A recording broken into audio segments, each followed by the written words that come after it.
งัวนี่แหละเถียงนาโอ้มีงัวไปแล้ว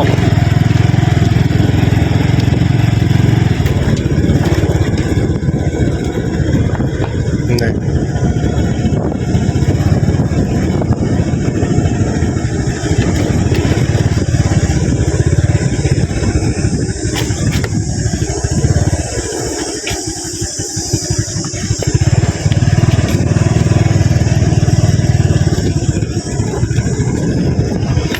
ออกเถียงหน้าแล้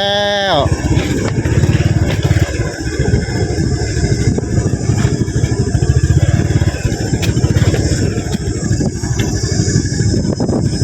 น้องแม่อีกโอ้จะเอาไปจะมาทางนี้ไปยังลืมจะไปมีหนามมั้ยเขาขี่ไปหาค่ะ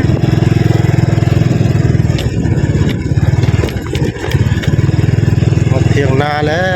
วดอกหลัง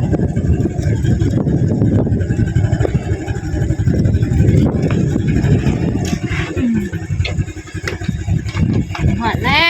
ว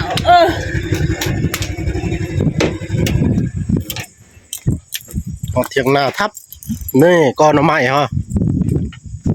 โอ้ยังเด้อเนี่ย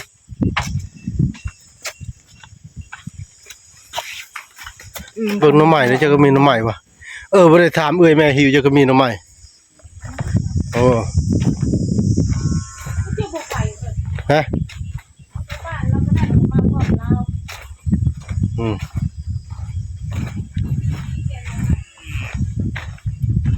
น่าเด้อ นี่ต้นงิ้ว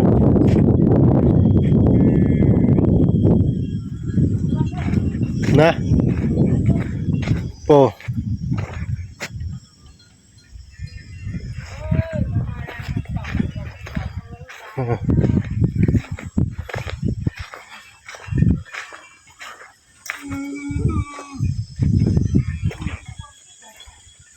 ะ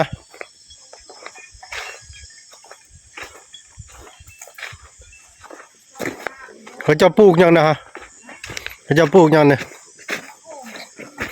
เหี่ยวงวงไปซะละนี่มากล้วยกันนะเฮ้ยต้นมากนะก็ใหญ่ด้วยเนี่ยลำใหญ่อะ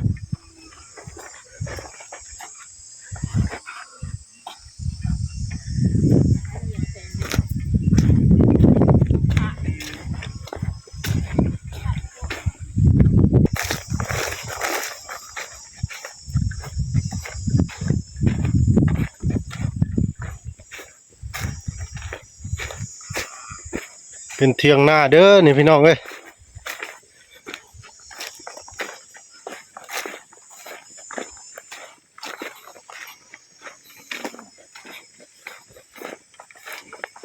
ต้นผักกระโดนนี่ต้นผักกระโดน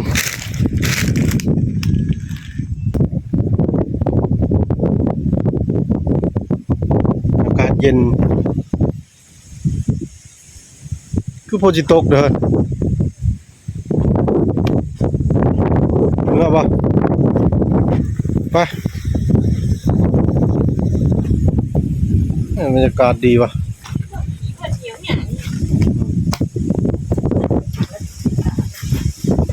โอ้ต้นดูก็ปักใหญ่เลยตะกี้ยังน้อยๆพวกอันนี้ใหญ่หมดเลยเนี่ยฮะ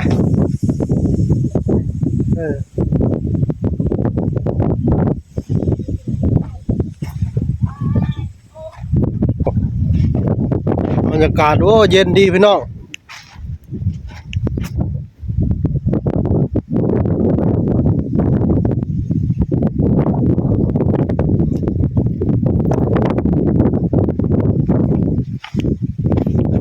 ปลูกเนี่ยนี่ตัวปลูกมะเขือเนี่ย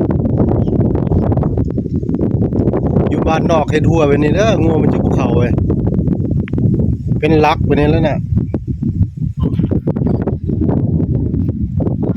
แถวชนบท เฮ็ดหัวอ้อมอืมอืม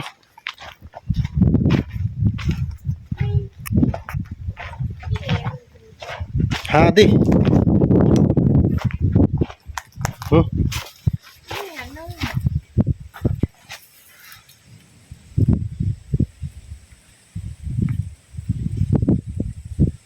เห็นมาล่ะ เดี๋ยวละตัวเหี่ยวซะ มันบ่ค่อยมีคันอยู่เซมีอยู่อืมอันนี้มันเป็นไม้ส่องไฟใช่ป่ะล่ะ เลี้ยงน้อง หน่อไม้เลี้ยงนอกอ่ะ มีหน้ามิ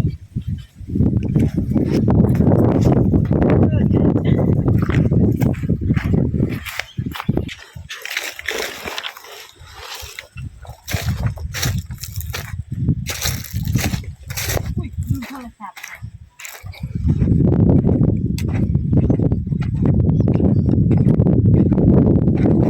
เป็นจังไดเมื่อยปะ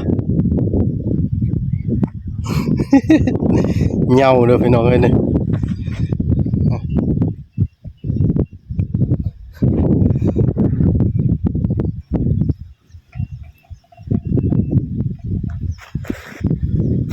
โอ้เป็นทงไห้ทงนาโอ้งัวก็ได้